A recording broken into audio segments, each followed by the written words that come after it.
Maria Madalena não foi apenas uma figura espiritual, mas também política e social. Sua presença desafiava diretamente as estruturas patriarcais de seu tempo. Em um mundo em que a voz feminina era constantemente silenciada, ela ousou ocupar espaço entre os discípulos, questionar, interpretar e revelar. Não é intrigante perceber que sua autoridade espiritual incomodava justamente aqueles que estavam acostumados a deter o poder? Ao lado de homens que buscavam consolidar hierarquias, Madalena representava uma ruptura. Sua postura mostrava que o conhecimento não era privilégio masculino, mas experiência universal. Você já refletiu sobre como a história oficial tentou apagar mulheres que ousaram desafiar sistemas estabelecidos? Mas Madalena não surge isolada. Sua figura se conecta a mistérios femininos muito mais antigos. Ísis, no Egito, era a deusa que reunia os pedaços de Osíris e restaurava a vida. Inanna, na Mesopotâmia, descia ao submundo para enfrentar sua própria morte e renascimento. Sofia, na tradição gnóstica, é a sabedoria que cai e clama por retorno. Madalena carrega ecos dessas figuras, guardiã da vida, viajante das sombras, buscadora da luz. O que isso nos diz sobre a continuidade do sagrado feminino ao longo das culturas? Essas conexões revelam que Madalena não é apenas personagem bíblica, mas arquétipo universal. Ela representa a mulher que atravessa a escuridão, que enfrenta a queda, que preserva a sabedoria. Você já pensou que talvez sua história seja parte de uma linhagem muito mais antiga, que une diferentes tradições em uma mesma narrativa de despertar? Madalena também pode ser vista como ponte entre mundos. De um lado, a tradição judaica, marcada por leis, rituais e estruturas rígidas. De outro, a gnose helenística, que buscava experiência direta com o divino, sem intermediários. Ela se move entre esses universos, mostrando que a verdade não pertence a uma cultura, mas à consciência humana. Não é curioso que sua figura apareça justamente nesse ponto de encontro entre tradição e revelação? Essa ponte revela que Madalena não apenas seguiu, mas reinterpretou. Ela compreendeu que o Cristo não era apenas cumprimento de leis, mas revelação da centelha interior. Sua voz mostra que a espiritualidade não é prisão, mas liberdade. Você já refletiu sobre como diferentes tradições podem se unir em uma mesma busca pela verdade? Além disso, Madalena é guardiã da memória oculta. Muitos ensinamentos não foram escritos, mas preservados em diálogos, símbolos e experiências. Ela representa a tradição oral, a sabedoria transmitida não por textos oficiais, mas por vivência. Essa memória oculta é a que resiste ao apagamento, a que sobrevive às tentativas de silenciamento. O que aconteceria se hoje reconhecêssemos que o conhecimento mais profundo não está nos livros, mas na experiência direta? Sua voz é a prova de que a história não pode ser totalmente apagada. Mesmo quando tentaram reduzi-la a estereótipos, sua presença continua ecoando. Madalena é símbolo de resistência, de coragem, de revelação. Ela mostra que o feminino não é marginal, mas central. Você já se permitiu sentir a força dessa energia dentro de si? Maria Madalena sempre foi retratada de forma distorcida, reduzida a estigmas que não revelam sua verdadeira essência.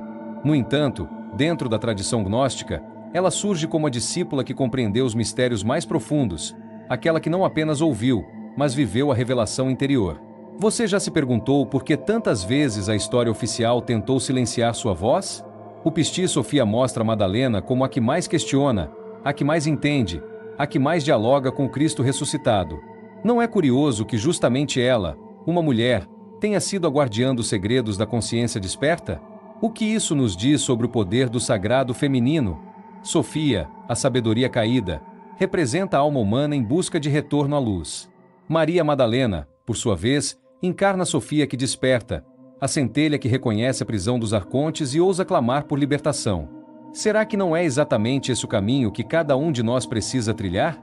O sagrado feminino não é submissão, não é fragilidade, não é silêncio imposto. É força criadora, é intuição, é a capacidade de gerar vida e também de transformar consciência. Quando Madalena se coloca diante dos discípulos e revela aquilo que eles não compreendem, ela mostra que a verdadeira autoridade não vem de títulos, mas da experiência direta com o divino.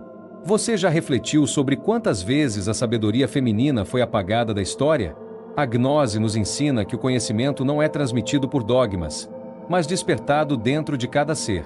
Maria Madalena é o símbolo vivo desse despertar. Ela não precisou de templos, não precisou de hierarquias, Não precisou de intermediários. Sua voz era a própria revelação. O que aconteceria se hoje reconhecêssemos que o templo verdadeiro está dentro de nós? Sofia clama por libertação, e Madalena responde com compreensão. Essa união entre sabedoria e consciência feminina revela que o caminho não é externo, mas interno. O medo da morte, a culpa, o peso das tradições, tudo isso são correntes que nos afastam da centelha divina. Você já percebeu como muitas vezes aceitamos prisões invisíveis sem questionar? O sagrado feminino é a chave que abre portas esquecidas. É a energia que não se impõe, mas se revela. É a luz que não domina, mas guia. Maria Madalena nos mostra que a verdadeira revolução não está em destruir, mas em despertar. Não está em seguir mestres externos, mas em reconhecer que o mestre sempre esteve dentro de nós. Será que não é hora de olhar para dentro e ouvir essa voz silenciosa?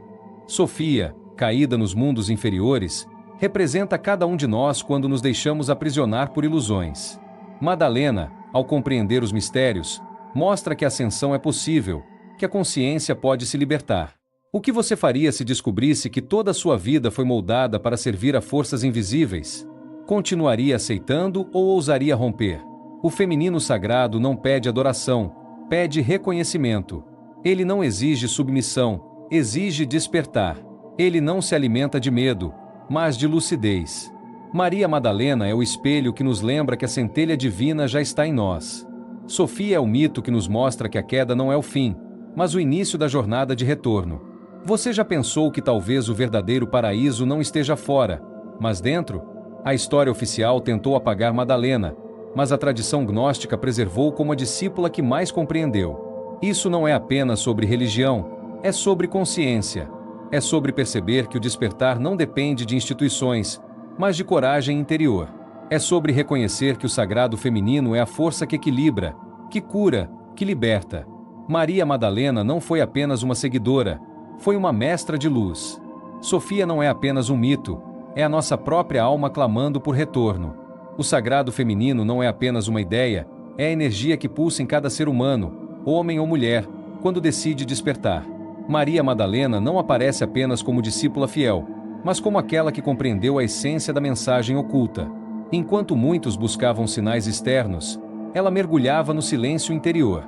Não é intrigante perceber que justamente sua figura foi alvo de distorções históricas, como se houvesse um esforço deliberado para apagar sua verdadeira importância? O sagrado feminino, presente em Madalena, não se limita a gênero, mas simboliza a energia receptiva, intuitiva e transformadora que habita cada ser humano. Essa força foi sistematicamente reprimida por estruturas patriarcais que temiam sua potência. Você já refletiu sobre como a sociedade moldou a espiritualidade para afastar o feminino da centralidade? Sofia, na tradição gnóstica, é a sabedoria que desce aos mundos inferiores e se vê aprisionada.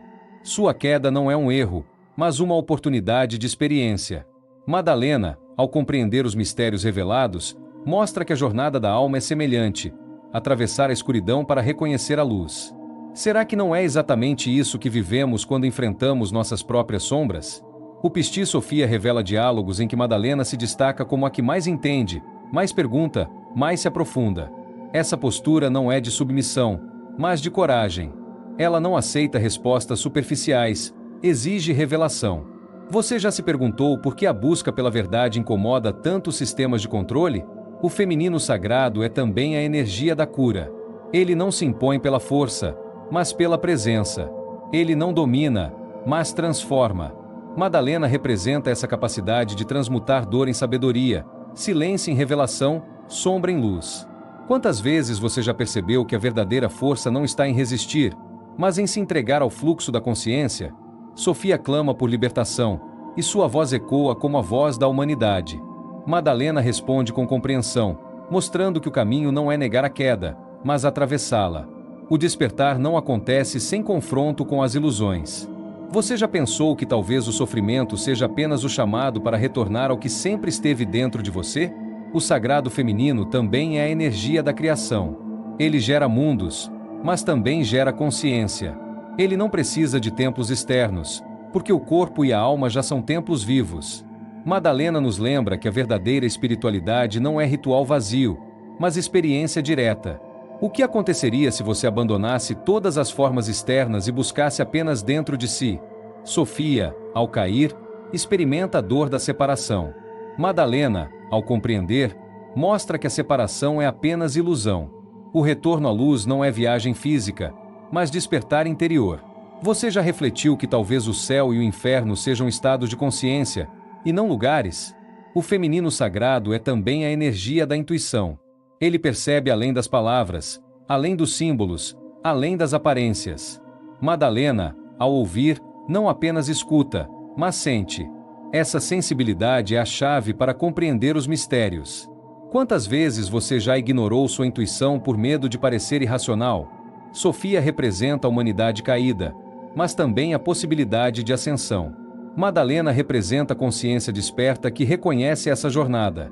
Juntas, elas revelam que o caminho não é linear, mas espiralado, cheio de quedas e retornos. Você já percebeu que cada erro pode ser apenas um passo em direção à verdade? O sagrado feminino não busca poder externo, busca equilíbrio. Ele não se alimenta de hierarquias, mas de comunhão. Ele não precisa de dogmas, porque sua verdade é vivida, não ensinada. Madalena nos mostra que a verdadeira autoridade espiritual não vem de títulos, mas da experiência direta com o divino. O que você faria se descobrisse que toda autoridade externa é apenas uma máscara? Sofia, ao clamar, revela que a alma humana não está perdida, apenas adormecida. Madalena, ao compreender, mostra que o despertar é possível. O feminino sagrado é a ponte entre queda e ascensão, entre ignorância e sabedoria, entre medo e liberdade. Você já pensou que talvez o despertar seja apenas lembrar quem você sempre foi? A história oficial tentou reduzir Madalena a estereótipos, mas a tradição gnóstica preservou como mestra de luz.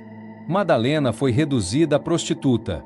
As figuras femininas foram moldadas para reforçar a ideia de que o homem deveria ser líder, sacerdote, mediador. O que isso nos diz sobre como o patriarcado usou a religião para consolidar sua narrativa? Mas os textos apócrifos resistiram. Guardados em bibliotecas, escondidos em desertos, preservados por comunidades gnósticas, eles revelam uma espiritualidade diferente, uma espiritualidade em que o feminino não é marginal, mas central. Uma espiritualidade em que Madalena não é pecadora, mas mestra. Uma espiritualidade em que Sofia não é apenas queda, mas também retorno. Você já refletiu sobre como seria a nossa visão de mundo se esses textos tivessem sido aceitos? O patriarcado moldou a Bíblia para conter o feminino, mas não conseguiu apagar totalmente sua presença. Hoje, ao recuperar o Evangelho de Maria e outros escritos, percebemos que havia uma tradição alternativa, uma memória oculta que sobreviveu ao silenciamento. Essa memória nos lembra que a espiritualidade original não era exclusividade masculina, mas equilíbrio entre forças. Maria Madalena, como voz silenciada, é símbolo da resistência. Sua exclusão mostra como o patriarcado tentou controlar a narrativa. Mas sua sobrevivência nos textos gnósticos mostra que a verdade não pode ser apagada. O feminino continua presente, mesmo quando tentam escondê-lo. O que aconteceria se hoje reconhecêssemos que a espiritualidade precisa do feminino para ser completa? Os gnósticos antigos falavam dos arcontes como forças invisíveis que aprisionavam a alma em ilusões. O demiurgo, o grande arquiteto da matéria, era visto como o criador de um mundo imperfeito, destinado a manter os seres humanos presos à ignorância. Essa visão não era apenas metafísica, mas também política. Mostrava como poderes invisíveis moldavam narrativas para controlar consciências. Quando olhamos para a formação da Bíblia, percebemos que algo semelhante aconteceu. Os arcontes, como símbolos de forças de dominação, parecem ter se infiltrado na própria seleção dos textos. O demiurgo, como figura que cria mundos ilusórios, pode ser visto como metáfora para a manipulação que transformou a espiritualidade original em dogma institucional. Você já refletiu sobre como a escolha dos evangelhos canônicos foi menos sobre verdade espiritual e mais sobre poder político? Maria Madalena foi uma das maiores vítimas desse processo. Nos evangelhos gnósticos, ela aparece como discípula privilegiada, aquela que compreendia os mistérios mais profundos e dialogava diretamente com Cristo. No Evangelho de Maria, ela transmite revelações e encoraja os discípulos. Mas esse texto foi removido, considerado perigoso, porque colocava uma mulher em posição de liderança. Não é curioso que justamente o evangelho que dava protagonismo ao feminino tenha sido excluído? Os arcontes, na linguagem gnóstica, representam forças que distorcem e aprisionam. Ao adulterar manuscritos e evangelhos, o patriarcado agiu como arconte, apagando vozes femininas, distorcendo imagens, criando ilusões. Madalena foi transformada de mestra gnóstica em pecadora arrependida. Eva foi reduzida culpada pela queda. O feminino foi associado ao erro, à tentação, à fragilidade. O que isso nos diz sobre como o demiurgo simbólico moldou a narrativa religiosa para conter o feminino? Essa adulteração não foi apenas textual, mas espiritual. Ao excluir o Evangelho de Maria e outros escritos, o patriarcado comprometeu o equilíbrio da tradição. O sagrado feminino, que deveria estar presente como Sofia, como guardiã da sabedoria, foi silenciado. O resultado foi uma espiritualidade incompleta, centrada apenas no masculino, incapaz de reconhecer a totalidade da experiência humana. Você já pensou que talvez a ausência do feminino na Bíblia oficial seja uma das maiores mutilações da história espiritual? Os gnósticos alertavam que o demiurgo criava ilusões para aprisionar. Hoje podemos ver que a adulteração dos textos foi uma dessas ilusões, uma narrativa construída para legitimar poder, excluir o feminino e consolidar estruturas patriarcais. Mas os manuscritos resistiram. Guardados em desertos, preservados por comunidades, eles revelam uma espiritualidade diferente, uma espiritualidade em que Madalena não é marginal, mas central. Essa resistência mostra que o sagrado feminino não pode ser apagado. Mesmo quando os arcontes tentam silenciar, a memória oculta sobrevive. Madalena continua sendo símbolo de revelação, Sofia continua clamando por retorno, o feminino continua presente. O que aconteceria se hoje reconhecêssemos que a espiritualidade precisa do feminino para ser completa? O demiurgo pode ter moldado a narrativa oficial, mas não conseguiu apagar totalmente a verdade. Os evangelhos gnósticos são testemunho de que havia outra tradição, uma tradição em que o feminino era a chave da gnose. Recuperar Madalena é recuperar essa memória oculta, é romper com a ilusão dos arcontes, é desafiar o demiurgo que aprisiona.